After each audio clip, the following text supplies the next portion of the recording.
하면서 이제 너무 이런 세상의 문화 속에서 해마다 하던 큰 축제였기 때문에 그거를 의의 태양이신 그 그리스도의 생일이라고 이렇게 탈바꿈시켜서 그리스도교적인 옷을 입혀가지고 그대로 그것을 유지하게 만들었다고 하는 것입니다.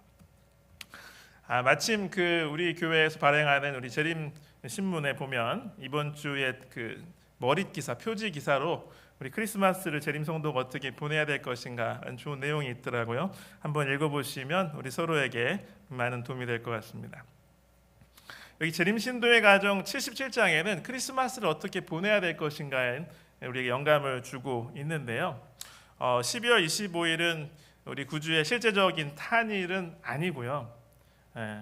그런데 성경에서 이것을 감추고 있는 이유는 바로 하나님의 지혜 때문이라고 하는 것이죠. 하나님께서 정말 이것이 우리 성도들에게 필요하고 하나님 백성들에게 필요한 것이라면 이걸 알려주셨겠지만 일부러 이것을 감추어졌다고 하는 것입니다. 하나님께서 감추셨다는 것입니다. 그러나 온 그 세상이 그리스도에 대해서 한 번이라도 더 생각할 수 있는 날이기 때문에 이것을 더 뜻깊게 잘 활용할 수 있다라고 그렇게 우리 와인 여사는 권면하고 있습니다.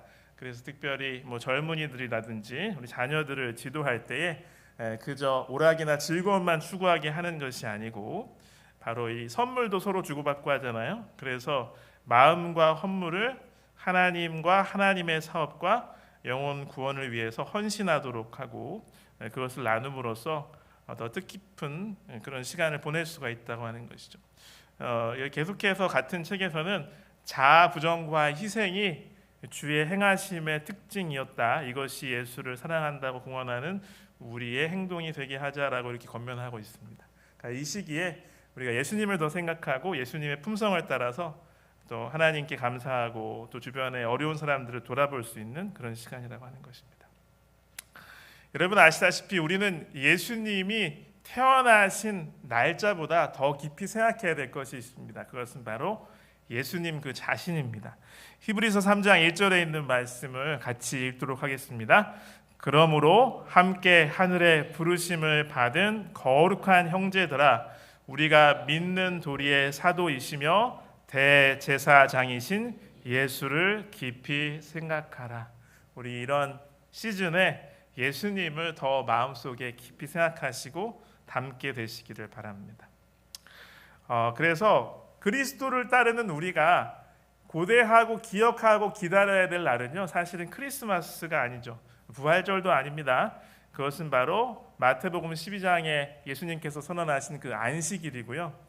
그리고 요한계시록 22장에 또 그리스도께서 약속하신 다시 오시는 예수님의 재림의 날인 것입니다. 그것을 우리 마음속에 더 담게 되기를 바랍니다. 그래서 우리는 그리스도와 관련된 어떤 것이 아니라 예수 그리스도 그분을 더 주목해야 할 것입니다. 그래서 예수님이 태어나신 날짜보다 우리를 구원하기 위해서 성육신하신 그리스도, 봉사하시고 십자가에 달려서 돌아가신 그리스도, 부활하시고 승천하신 그리스도, 그리고 지금 하늘 성소에서 지성소에서 봉사하시는 그리스도, 재림하실 그리스도에 주목하게 되시는 저와 여러분 되시길 간절히 바랍니다. 그래서 오늘은 특별한 또 이런 시기를 맞이해서 마태복음 2장 9절로 11절에 있는 말씀을 가지고요, 황금, 유향, 몰약 이런 제목으로 또 예수님의 탄생 사건의 의미를 살펴보고자 합니다. 오늘의 본문의 말씀은 마태복음 2장 9절로 11절입니다. 제가 읽겠습니다. 박사들이 왕의 말을 듣고 갈새 동방에서 보던 그 별이 문득 앞서 인도하여 가다가 아기 있는 곳 위에 머물러 서 있는지라 그들이 별을 보고 매우 크게 기뻐하더라. 집에 들어가 아기와 그의 어머니 마리아가 함께 있는 것을 보고 엎드려 아기께 경배하고 보배합을 열어 황금과 유향과 몰약을 예물로 드리니라. 아멘. 흔히 여기 나오는 박사들 우리가 뭐라고 부르죠? 동방 박사, 동쪽에서 온 그런 아주 현자들, 무엇인가 학자들이었다 이렇게 이야기하고, 영어로는 세 명의 왕들이다 이렇게 표현하기도 합니다. 그래서 이러한 장면 보면 이 아기 예수와 또 그 부모들이 있는데 동방에서 별을 쫓아서 온 박사들이 마침내 만나서 세 가지 예물을 드렸다고 하는 것입니다. 그래서 바로 황금, 유향, 모략이에요. 그래서 그 흔히 동방 박사가 몇 명이라고 보통 생각을 하죠? 3명 혹은 뭐 어떤 설화에서는 4명인데 마지막 못 만났다 뭐 이런 얘기도 있죠. 근데 3명이라고 생각하는 이유가 성경에는 명수가 나올까 안 나올까요? 안 나오지만 그 세 가지 예물을 드렸잖아요. 그래서 황금, 유향, 모략이기 때문에 3명일 것이다라고 이렇게 어떤 이렇게 전승이 되어 오고 이렇게 사람들한테 이렇게 알려지게 된 것입니다. 여기 이제 황금, 유향, 이 모략인데요. 자, 이것이 하나하나 큰 의미가 있습니다. 의미가 있기 때문에 성경에도 기록된 것이라고 생각합니다. 첫 번째, 황금, 바로 황금이 의미하는 것은 바로 이 아기, 바로 예수 그리스도는 왕이시라는 사실을 우리에게 알려주고 있는 것입니다. 예수 그리스도는 왕이시다. 여러분 황금 좋아하시나요? 황금은 매우 값지고 불변하는 특성의 정말 귀금속입니다. 그래서 이것은 부유함을 상징하고요, 왕에게 드리는 예물입니다. 그래서 이것은 예수 그리스도의 왕권, 만왕의 왕이신 그리스도를 상징하는 것이고요. 그래서 세상 만물을 소유하시고 절대적인 통치권을 가지신 예수님이 바로 그분이시다라는 것을 우리에게 알려주고 있습니다. 뭐 전설에 따르면 확인할 수가 없지만 이 동방 박사 중에 백발과 흰 수염을 가진 한 사람이 있었답니다. 그 사람 이름이 멜콘이라는 사람이 이 황금을 드렸다라고 이렇게 전설이 있습니다. 뭐 사실은지는 확인을 전혀 할 수가 없는 것이죠. 그런데 성경에 보면 이 성소의 각종 기구의 재질이 다 금입니다. 그 중에서도 순금입니다. 그래서 법궤도 나무로 만들고 겉을 이렇게 요즘 말하면 이렇게 코팅을 한 거죠. 돼 있고 떡상, 대접, 숟가락, 병, 붓는 잔은 그 자체가 금으로 만들어져 있고요. 등대, 불집게, 불똥그릇 다 순금으로 만들어져 있고 향단, 분향단이죠. 그것도 나무로 만든 다음에 겉을 순금으로 이렇게 쌌습니다. 그것뿐만이 아니라 제사장 예복의 재료도 금입니다. 그래서 이 태라는 표현이 나오는데요. 그것이 순금으로 만들었고요. 그 다음에 이 사슬들이 여러 개 들어갑니다. 그것도 순금으로 만들었고, 그 다음에 판결, 흉패 있는데 이것은 실을 짜서 이렇게 만드는데 그 중에 금실이 들어갑니다. 그리고 고리들 많이 이렇게 들어가고요. 그 다음에 이 이제 앞에 쓰는 모자와 같은 관에 앞에 여호와께 성결이라고 이렇게 적어서 이렇게 매는 것이 있습니다. 그것도 순금으로 이렇게 만들어져 있습니다. 또한 성경은 이야기하기를 우리 마지막에 구원받은 백성들의 살 그 집이 새 예루살렘 성이라고 되어 있습니다. 그런데 그 성이 정금이라고 되어 있어요. pure gold, 맑은 유리 같은 정금이랍니다. 그리고 요한계시록 21장 21절에 보면요, 그 성의 길도 맑은 유리 같은 정금이더라 이렇게 되어 있습니다. 그래서 예전에 제가 어렸을 때 그 어떤 목사님이 설교하시면서 이렇게 여자분들 반짝거리면서 이렇게 금부치 같은 거 하는 거 좋아하지 말라고, 하늘에 가면 다 이렇게 아스팔트처럼 바닥에 깔려 있는 게 금일 거라 그렇게 말씀하신 게 아직도 기억납니다. 그래서 황금이라고 하는 것은 예수 그리스도는 왕이라는 사실을 우리에게 알려주는 것입니다.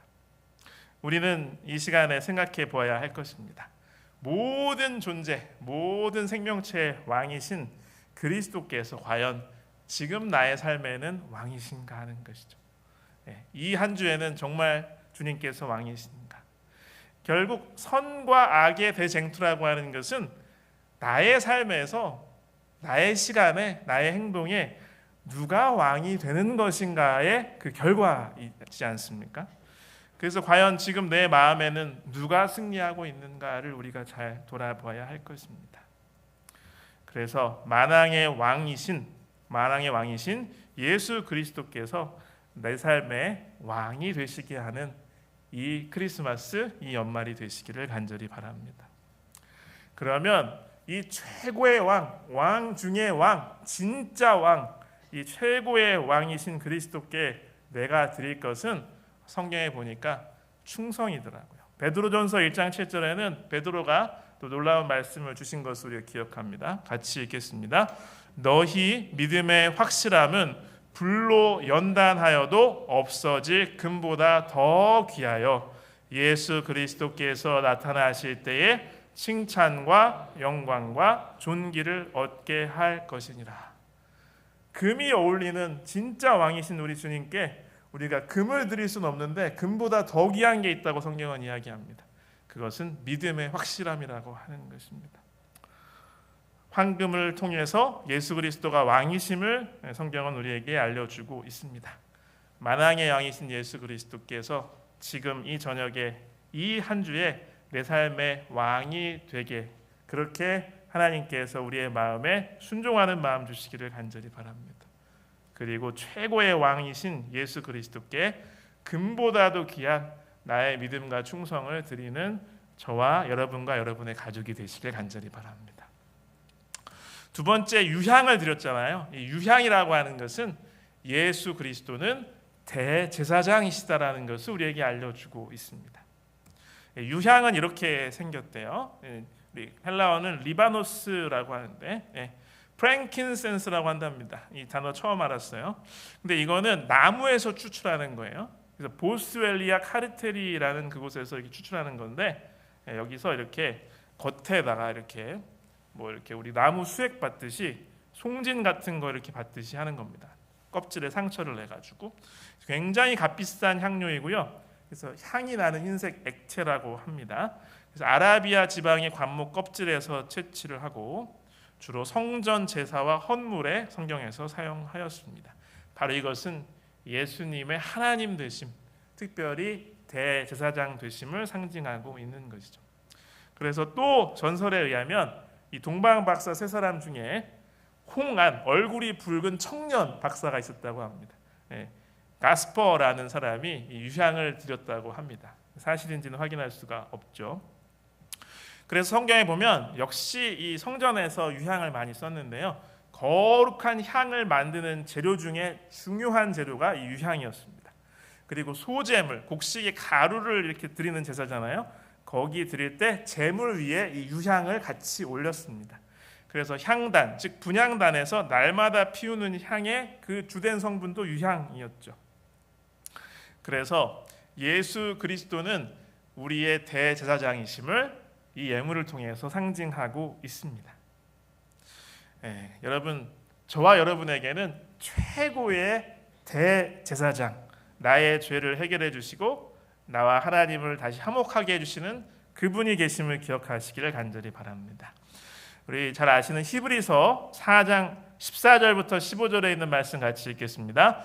그러므로 우리에게 큰 대제사장이 계시니 승천하신 이 곧 하나님의 아들 예수시라. 우리가 믿는 도리를 굳게 잡을지어다. 우리에게 있는 대제사장은 우리의 연약함을 동정하지 못하실 이가 아니요 모든 일에 우리와 똑같이 시험을 받으신 이로되 죄는 없으시니라. 아멘. 그래서 나의 삶의 모든 것, 모든 고통, 나의 연약함을 다 아시고 지금도 나의 완전한 구원과 나의 승리를 위해서 중보하시는 최고의 대제사장이 나에게 있다고 성경은 강조하고 있습니다. 그래서 이 히브리서 4장 14절과 15절에 진리를 이야기한 다음에 우리에게 권하지요. 바로 나의 대제사장이신 그리스도를 의지하여서 저와 여러분이 성경 말씀처럼 날마다 은혜의 보좌 앞으로 담대하게 나가게 되시기를 간절히 바랍니다. 히브리서 4장 16절 그래서 어떻게 하냐고 이렇게 얘기를 하는데 그것에 대한 답으로 호소하기를 그러므로 우리는 긍휼하심을 받고 때를 따라 돕는 은혜를 얻기 위하여 은혜의 보좌 앞에 담대히 나갈 것입니다. 날마다 주님께 나갈 수 있는 귀한 특권을 주신 하나님께 감사드립니다. 그래서 최고의 제사장께 드려야 할 것은 무엇이냐? 결국은 기도입니다. 그래서 이 향, 유향, 분향단에 쓰는 그 향이잖아요. 그런데 요한계시록에 보니까 이 향이 곧 성도의 기도들이다라고 이렇게 이야기하고 있어요. 여기 요한계시록 8장 3절로 4절에도 또 다른 천사가 와서 제단 곁에 서서 금향로를 가지고 많은 향을 받았으니 이는 모든 성도의 기도와 합하여 보좌 앞 금제단에 드리고자 함이라. 같이 읽겠습니다. 향연이 성도의 기도와 함께 천사의 손으로부터 하나님 앞으로 올라가는지라. 아멘. 그렇습니다. 바로 유향은 예수 그리스도께서 우리의 대제사장으로 봉사하고 계심을 우리에게 알려주고 있습니다. 그런데 많은 예수님의 이름을 부르는 그런 교회도 많고 교파도 있고 성도들이 있지만 대제사장으로서 지금 봉사하시는 예수님을 많이 잘 몰라요. 이것을 잘 생각하지 못합니다. 그런데 하나님께서 우리 제7일 안식일 예수님 교회에 대제사장이신 예수님을 이해할 수 있도록 그렇게 깊은 이해와 지혜를 주신 것을 참으로 감사드립니다.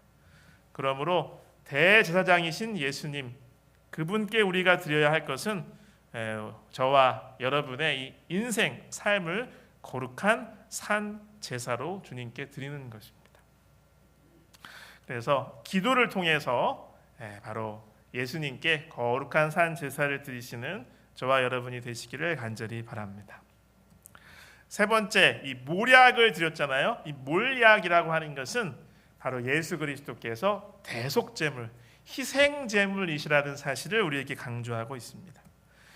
몰약, 영어로 뭐라고 하는데 이제 그 스미르나라고 돼 있죠. 스미르나, 그 헬라어로는 이게 몰약입니다. 이것도 역시 굉장히 비싼 그러한 향기가 나는 액체인데 이거를 때로는 드물기는 하지만 먹기도 했다고 하는 것인데 쓰고 톡 쏘는 맛이 난다고 합니다. 역시 아라비아와 몇몇 지역에서 나는 나무에서 추출하는 그러한 향이고요. 특별히 이제 시체를 염할 때 방부제. 그래서 너무나 비쌌기 때문에 정말 귀한 사람이 돌아가셨을 때나 쓸 수가 있었다고 하는 것이죠. 결국 이것이 상징하는 것은 예수 그리스도께서 우리를 위해서 희생하실 것, 순환과 죽으심, 희생 제물로 드려지실 예수님을 상징하는 것입니다. 전설에 의하면 그 세 명의 동방 박사 중에서 얼굴이 검고 수염이 굉장히 많은 사람이 있었는데 이름이 발타자르였다고 합니다. 그 사람이 이 몰약을 드렸다고 이렇게 전설이 전해지고 있습니다. 그래서 성경에 보면 역시 이 성소제도에 이 몰약이 등장하는데요. 이 성소의 거룩한 기름의 중요한 재료입니다. 출애굽기 30장 보면 나옵니다. 그래서 이것을 가지고 성소가 이제 기능을 할 때에 다 성소 기구에 이렇게 바릅니다. 사람한테도 제사장한테도 다 바릅니다. 그래서 구별해서 성별해서 하나님께 헌신하고 성령이 임하심으로 이렇게 인정해 주시는 어떤 그러한 예식을 하는 데 쓰였고요. 그 다음에 이 화장품으로도 또 쓰였어요. 그래서 에스더서에 보면요, 그 당시 뭐 고대 시대였기 때문에 그 왕 한 번 만나려면 1년씩 그 처녀들이 준비해야 되는데 6개월 동안은 이 몰약을 사용했다고 합니다.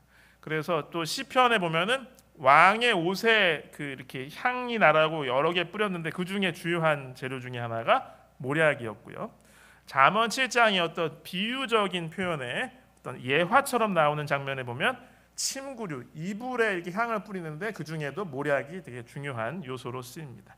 아가서에 몰약이 나오는데 이것은 무엇이냐면 사랑하는 연인 이렇게 한참 사귈 때 그 사랑하는 사람하고 이렇게 딱 그렇게 머릿속에 떠오르면 연상되는 게 이 몰약의 향이었어요. 몰약의.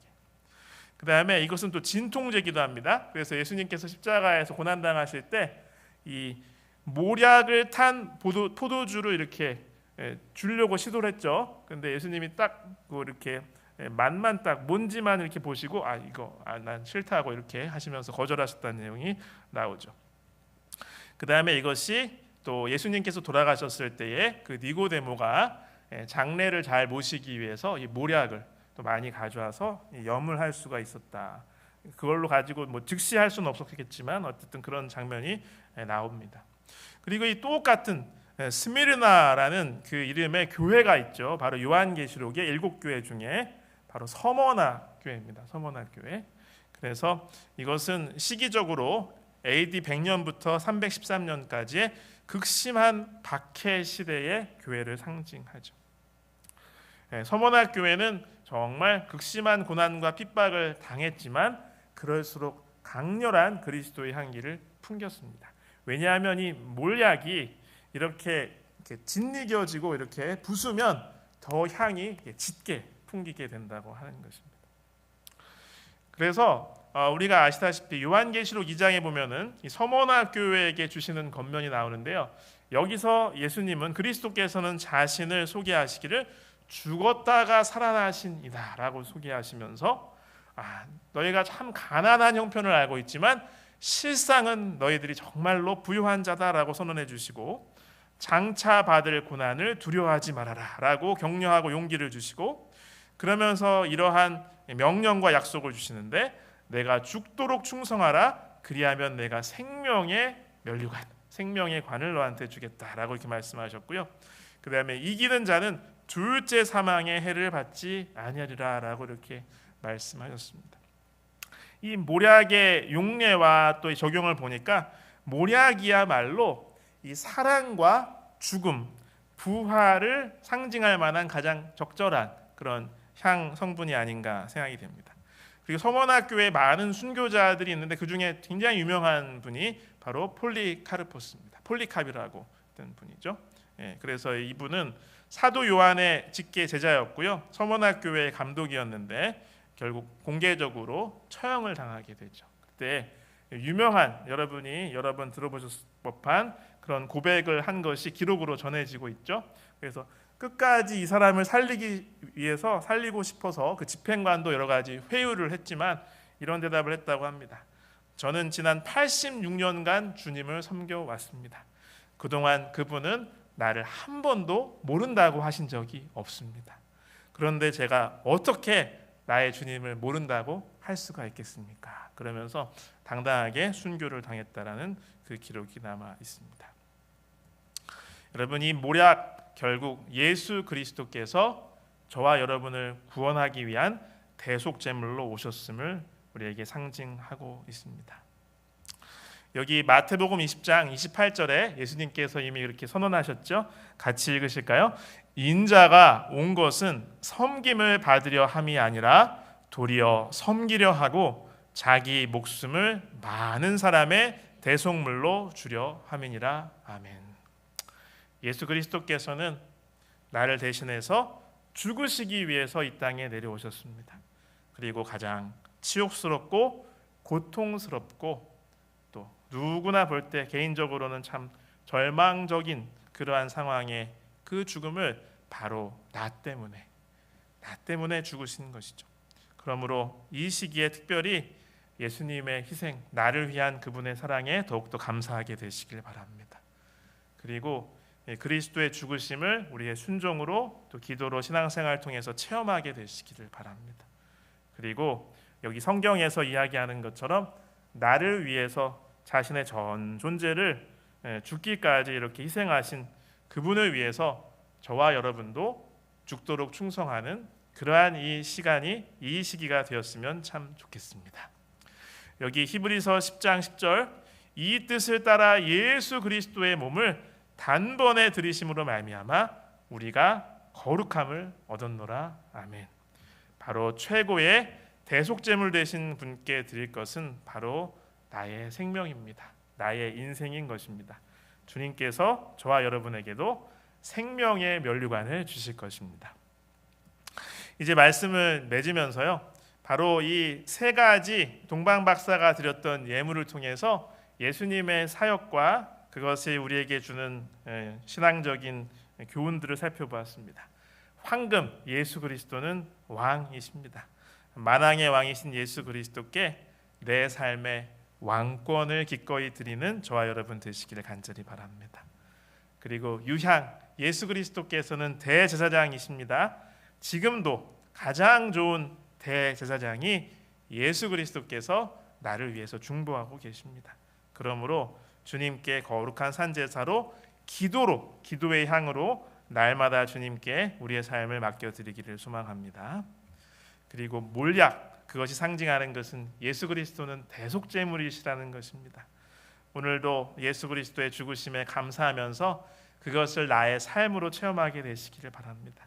주님을 위해서 나도 죽도록 충성함으로 주님께서 우리에게 주고자 하시는 생명의 면류관, 영생의 면류관을 얻게 되시기를 간절히 바랍니다. 이제 기도하는 시간을 갖도록 하겠습니다. 세 가지 기도 제목을 추천해 드립니다. 첫 번째, 예수 그리스도와 더욱 친밀해지는 연말 연시가 되게 하소서. 두 번째로, 몸과 마음의 질병과 고통을 겪고 있는 믿음의 형제 자매들을 주님께서 치유해 주시도록 기도해 주시면 좋겠습니다. 그리고 이제 며칠 남지 않았죠. 내년에 우리 마석교회 모든 사업을 성령 하나님께서 지도하여 주시기를 기도하시면 참 좋겠습니다. 우리 음악이 연주될 동안 여러분이 충분히 기도하시고 기도가 마치면 조용히 기도하시면 되겠습니다.